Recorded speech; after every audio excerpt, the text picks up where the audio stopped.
We all have our midnights, nights when we yearn for the sleep of forgetfulness or for sunlight after a long night of tossing and turning. We all know midnight, its terrible silence, the loneliness, the regrets, the fear. Sometimes it seems all we have are the old days, memories of a happiness that seems almost to have been unreal now. Those were the golden years, a student recently told me at the ripe old age of 21. I wish you could have known me then. I was a star in high school. Now, here at WashU, he is nothing, it seems to him. No one knows him. No one's awed by him. He waits for something that will probably never come, if it ever did.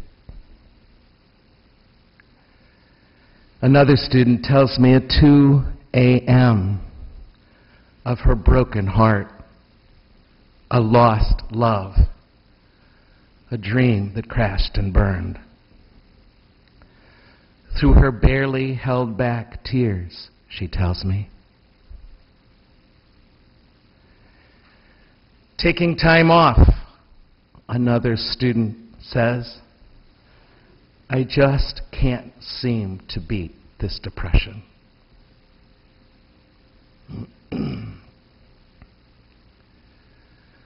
Was that what the leper felt that hot, sunny afternoon at the desert's edge?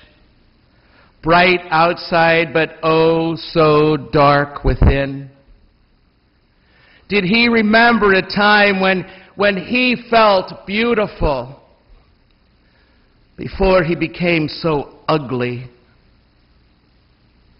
A time when he was at home with family and with friends, now only cut off, separated, alone.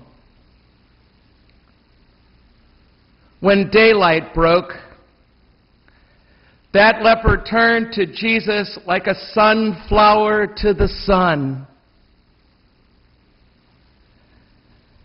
For some reason that day, he refused to give in to the darkness, to the despair. Touch me. Touch me, he cried. Oh God, touch me. Don't give up on me like the rest. Touch me before I give up on me. Please, touch me.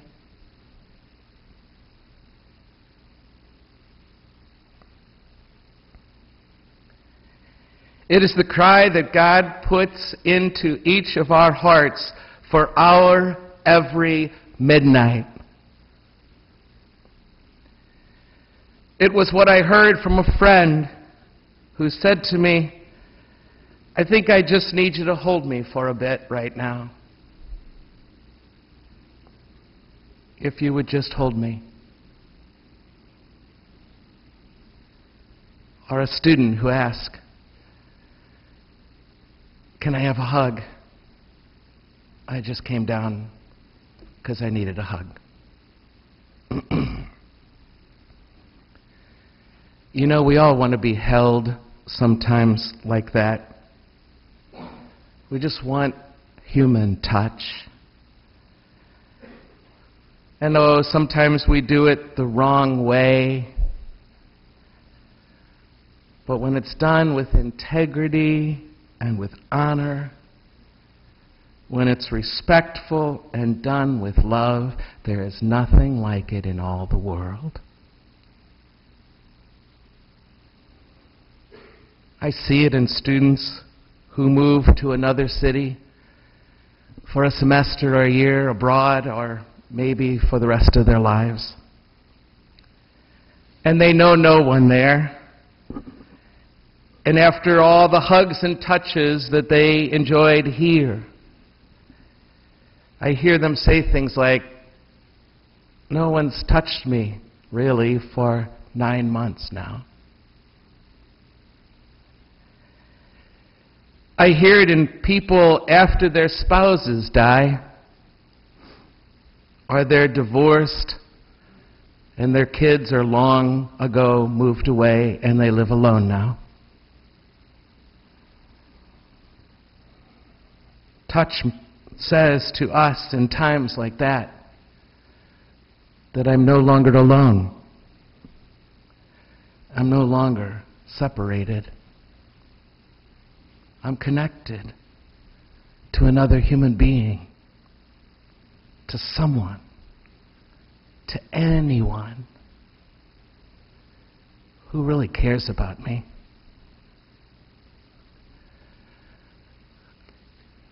Honoring touch incarnates love. Honoring touch puts skin on God for us.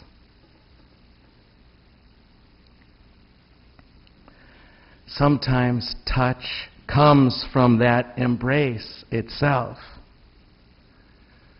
But it can also come with an unexpected and needed kind word, or a perfectly timed gift.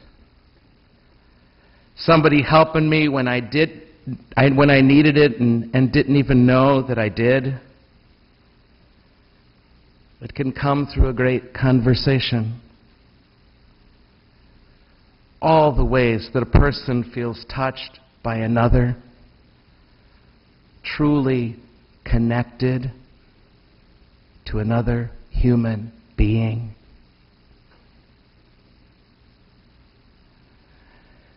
Jesus knew.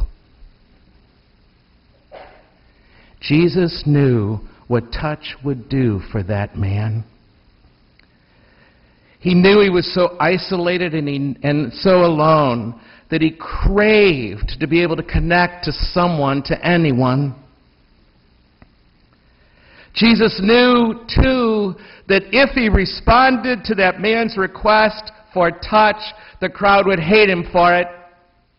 He knew that they would gasp in horror. He knew that it would render him unclean now. He knew it could cost him the same fate. Himself now separated, cast aside, rendered to the desert place with all the rest. And you know what he said? Knowing all that, you know what he said? Of course. Of course, I want to touch you. Of course.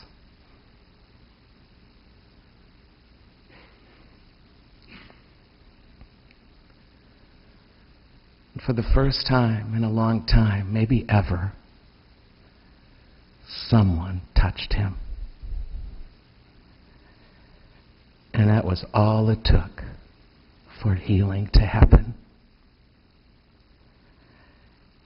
For that man and for all of us, if we've ever felt midnight in our bones.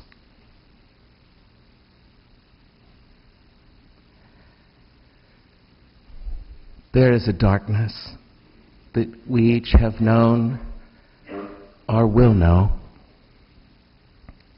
The long nights of terrible silence.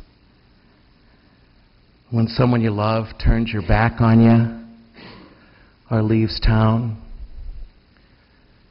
or dies.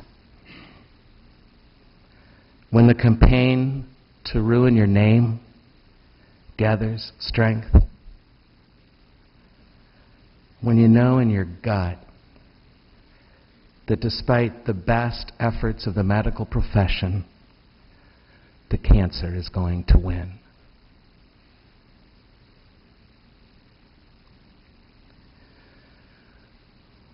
whatever shape it takes, midnight comes to us all. And as you toss and turn, you remember when you knew what happiness was. And you can't help but wonder about God, about yourself, about the purpose of it all. And in the lonely silence of the darkest night, we too are to cry out. Like the leper we cry, touch me. Oh God, touch me. Don't give up on me like all the rest. Touch me before I give up on me.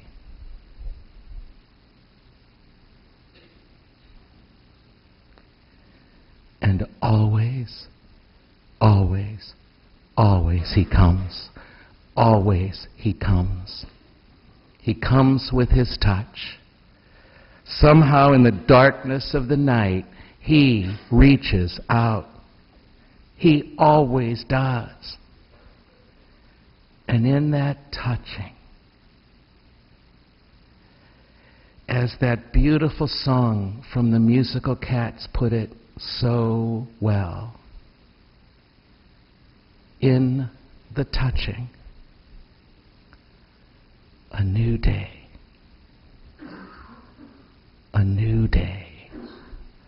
has begun.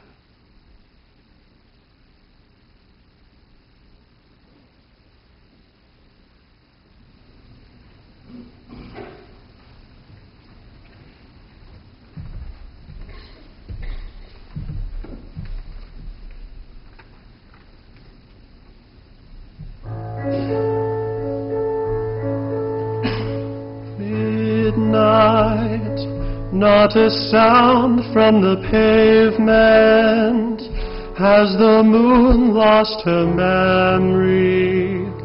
She is smiling alone in the lamplight, with withered leaves collect at my feet, and the wind begins to moan.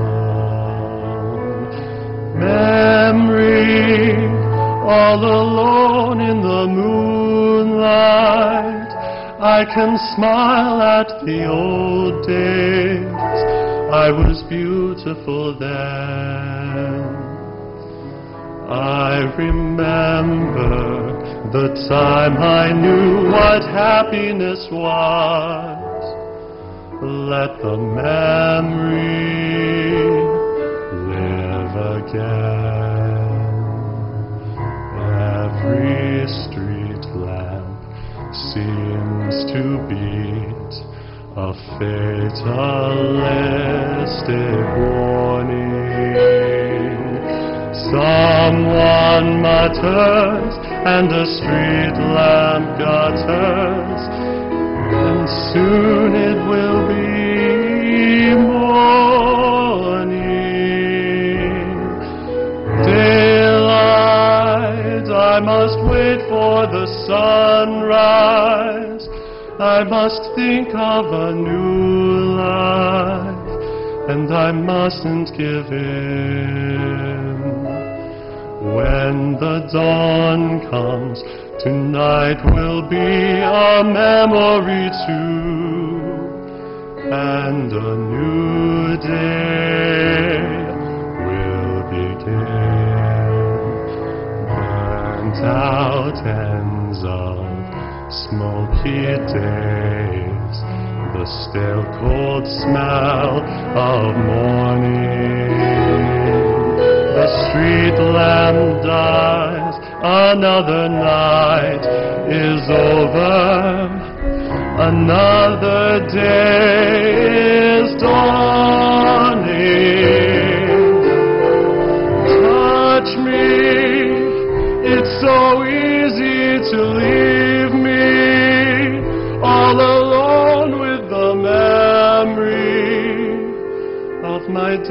days in the sun. If you touch me, you'll understand what happiness is. Look, a new day has begun.